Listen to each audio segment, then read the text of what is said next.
My friend Brian asked me if I'd take a few minutes and do a review of The Last Jedi. So this is for you. Before I go into the movie itself, I'll let you know when the spoilers are coming in case you haven't seen it. So, as far as the standard things go, cinematography, excellent. I thought the use of color was excellent.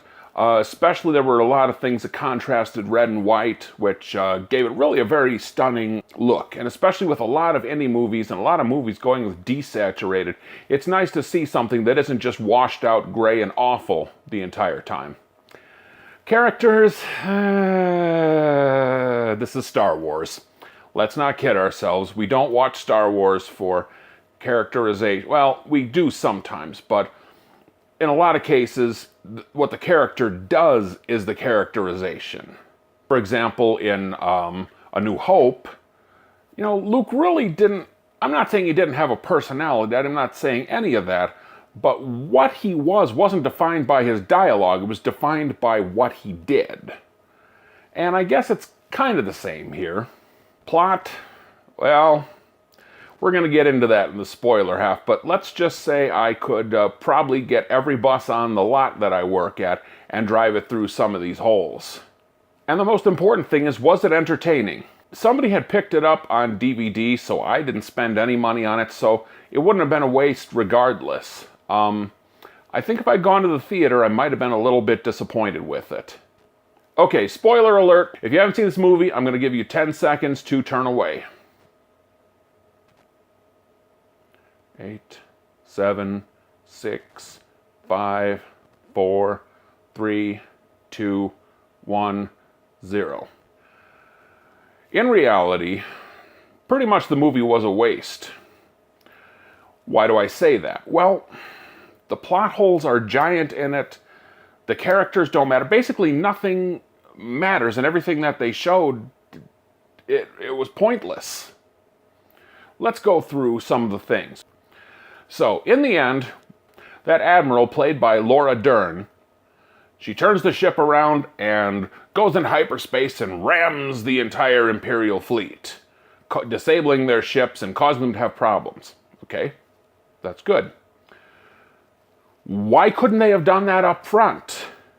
Literally, you have all the ships running away. All she has to do is make it look like they're doing cover fire. So they turn the ship around and fire at the Empire. Or, excuse me, the First Order. And then, while everybody else is getting away, they go into hyperspace. Congratulations, you just cut like an hour and a half out of the movie. Unnecessary. Completely unnecessary. Let's talk about the characterization. All these characters. Rey. Unnecessary. What did she actually do? She literally didn't even do much training because apparently she's Kathleen Kennedy's Mary Sue character, so she doesn't require much training. She can go up against fully trained Darksiders and come out just okay. Which apparently nobody else has ever been able to do, but this is Kathleen Kennedy's Mary Sue, so that makes it different. So she goes through a little bit of training. We find out Luke is now a whiny bitch, which makes no sense. So then she goes and helps defeat Snoke. I don't even think she did the majority of it. I think it was him that did the majority of it. And it's like nothing, or I should say she didn't do much other than exist. Yay, congratulations, you exist. But is that enough to base a character around? Why do I care about this character? I don't. There's no reason to. There's no reason to care about any of the new characters, because they really haven't done that much. So, even the characters don't necessarily work. The plot doesn't work. And then, the biggest travesty of all is they have Luke Skywalker. They brought Mark Hamill back. And what did they do with him? Did they make him go out in a blaze of glory that would have astounded people? No. Instead, they make him somebody who just wanders around, whimpering the entire time. And to what end? I understand that he perhaps had some difficulty facing his failure, but Obi-Wan failed, Yoda failed. He should remember his failures and learn from them. And yes, pass them on. But there should have been way more hands-on training with Rey. You know, he obviously can't be Yoda sitting there hitting her with the stick while she's doing things, but there should have been much more training. But this is Kathleen Kennedy's Mary Sue, and she doesn't need anything.